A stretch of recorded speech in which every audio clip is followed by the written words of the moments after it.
Guys, this is Mr. Joshy J, and in today's episode in Manchester United Daily, we're going to talk about David Moyes. Yes, David Moyes come in and taken over from his fellow countryman, Sir Alex Ferguson. So, Sir Alex Ferguson retired, then it was announced that David Moyes would be taking the Manchester United job, which is absolutely unbelievable. I mean, I was absolutely shocked by it, but I think he wanted him to take over at Manchester United, so I thought, yeah, right, we'll get behind him, but my goodness me, when we lost to Newcastle and teams like that, it's just unbelievably bad how we just went from being the top team down to a team who was struggling to get top four. It was baffling. It was mind-blowing. Like signing Marouane Fellaini. Oh, with his bushy hair, man. Unbelievable. Big afro.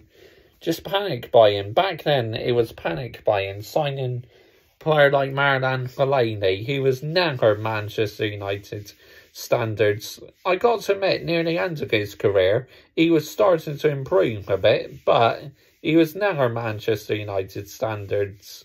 Marouane Fellaini, no disrespect to him, but he wasn't. I mean, just wow. But with David Moyes, the atmosphere was just, it turned toxic, you know.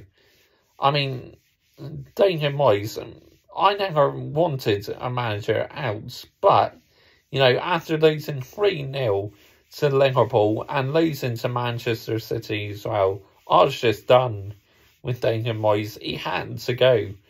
You know, when it was mathematically impossible to qualify for the Champions League, we sacked David Moyes and then appointed Ryan Giggs as the caretaker manager until the end of the season. But yeah, Moyes, it was just a job too big for him. It would have been interesting to see how he got on, though, if we kept him on for longer. Because look at what he's doing there.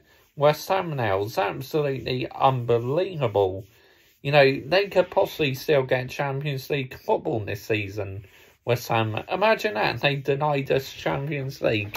And David Moyes got into Champions League. And Ralph Rangnick is either in the Europa League or the Conference League. That'd just be, that'd be so humiliating. But yeah, David Moyes, you know, I did feel sorry for him because it was heck of a job taking over from Sir Alex Ferguson, a manager who was there for 26 years, and you're trying to fill his shoes. I mean, we did win a few games under David Moyes, and the highlight for me was Bayer Leverkusen, you know, where in the first leg we got hammered, and the second leg we turned it around. That was a highlight in David Moyes' career. Not many, but that was one highlight I would look back on. But yeah,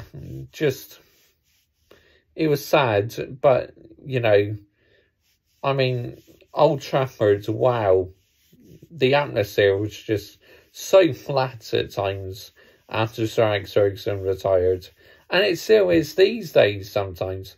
Apart from when Ronaldo had his second homecoming. I mean, I wasn't at the game, but just hearing it on the TV and that, the crowd, the atmosphere, absolutely buzzing. It reminded me of the Sir Alex Ferguson times. But David Moyes did win the Community Shield, so I was happy about that. At least he won a consolation trophy, but he was never the right man for Manchester United. I mean, we lost to Everton at Old Trafford, for fuck's sakes. His former team. Wow, that was you just knew he was not the right man, and it was just a job too far, sadly. But I do respect David Moyes a lot, and I appreciate it. You know, he tried his best, but it wasn't meant to be. It's as simple as that. But he's doing well at West Ham, so I'm happy. He's regained his reputation. Comment your thoughts down below. I will always reply. and join me tomorrow for some more Manchester United daily uploads. I think you know who's next, who we're going to talk about. Interesting. Bye-bye.